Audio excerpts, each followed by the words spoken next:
તરફેણમાં હુકમ કરાવવા બદલ કઠલાલ સિવિલ કોર્ટના સરકારી વકીલ રાજેન્દ્ર ગઢવી રૂપિયા 20 લાખની લાંચ લેતા રંગે હાથે ઝડપાયા છે। ખેડૂતે કઠલાલમાં બાનાખતથી ખરીદેલી કરોડો રૂપિયાની જમીનનો વિવાદ કોર્ટમાં ચાલી રહ્યો હતો, જેમાં જમીન ખરીદનારની તરફેણમાં હુકમ કરવા માટે પૈસા માંગ્યા હતા।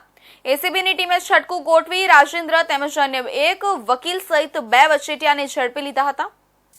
એક ખેડૂતે કઠલાલ તાલુકાના મિર્ઝાપુર ગામમાં કરોડોની જમીન બાનાખતથી ખરીદી હતી।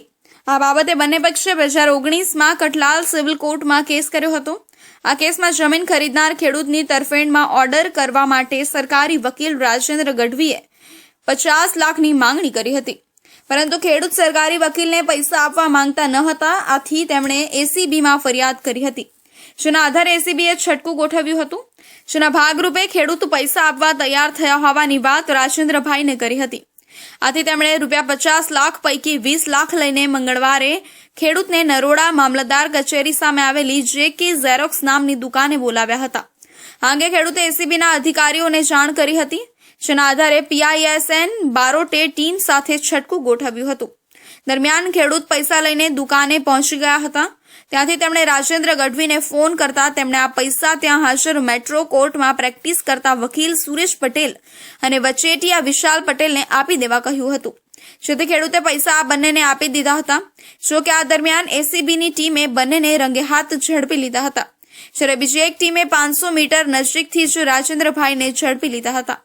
વિવાદાસ્પદ જમીનના એક કેસમાં તરફેણમાં હુકમ કરવા બદલ રૂપિયા 50 લાખની માંગણી કરનારા સરકારી વકીલ રાજેન્દ્ર ગઢવીએ તેમના કાર્યકાળ દરમિયાન આ રીતે સંખ્યાબદ્ધ ઓર્ડર કરાવ્યા હોવાની આશંકા એસીબીની ટીમે નકારી નથી। જોકે ટ્રેપમાં પકડાતાની સાથે જ એસીબીની ટીમોએ રાજેન્દ્ર ગઢવી તેમજ સુરેશ પટેલ અને વિશાલ પટેલના ઘરે સર્ચ શરૂ કર્યું હતું। અને છેલ્લા જે 2 મુદતો પડી તેમાં નામદાર કોર્ટ તરફથી તેઓને એક સુધારા હુકમ માટે પુરશીસ પણ રજૂ કરવા માટે જણાવેલું, પરંતુ ત્યારબાદ આ કામના જે આરોપી છે સરકારી વકીલ, એ સરકારી વકીલે આ કામના ફરિયાદીનો સંપર્ક સામેથી કરેલો અને એવું જણાવેલું કે તમે મને 50 લાખ રૂપિયા આપો તો હું તમારી તરફેણમાં ઓર્ડર કરાવી આપીશ। આમ કરી અને તેઓએ એવું જણાવેલું કે હવે હું તમને 25 લાખ રૂપિયા અત્યારે આપો અને ત્યારબાદ ઓર્ડર થઈ જાય પછી મને 25 લાખ રૂપિયા આપજો તો હું તમને આ ઓર્ડર તમારી તરફેણમાં કરાવી આપીશ। ત્યારે ફરિયાદીએ 20 લાખ રૂપિયા અત્યારે આપવા સંમત થયેલા, પરંતુ તેઓ આ પૈસા ના આપવા માંગતા ન હોય તેઓએ એસીબીનો સંપર્ક કરેલો।